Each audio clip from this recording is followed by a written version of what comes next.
I wish I could tell you my Mother's Day hantavirus story in 3 minutes or less, but I can't. I mean, that house full of dishes, and when I mean full, I mean seems like a million tons of crystal fostoria, blue willow, everything, tea parties, like the royal family,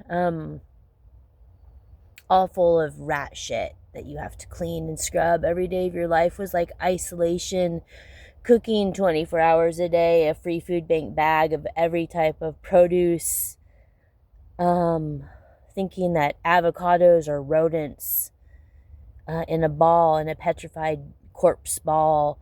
And I can't even explain to you having to protect my mother in this human trafficking environment with the hired hand, the so called hired hand that I never wanted in my house. I wanted to be my own gardener and my own handyman and have my own projects, not forced into an arranged marriage, with a gorilla like jailer showing up every hour to rape you and hold you hostage, and what they would call hospice fraud or in-home health services or the police department. No, it was none of that. It was a rapist son of a bitch prick who wouldn't get out of my house or off my couch for 40 years, treating me like Rapunzel.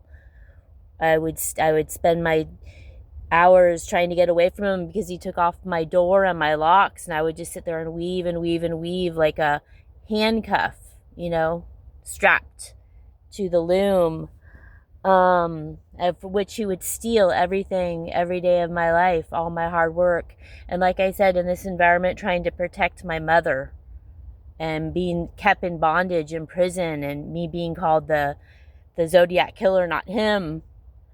And it's so hard to express all this. I mean, I've told the story a million times and nobody wants to hear it. In particular, not my mom. Um, but this, I think it's just the irony of the hantavirus on the Mother's Day of the cruise ship.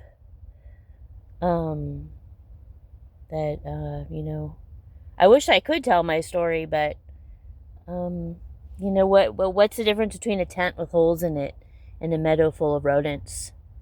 When a bear could kill me tonight. So maybe someday I could tell you my story.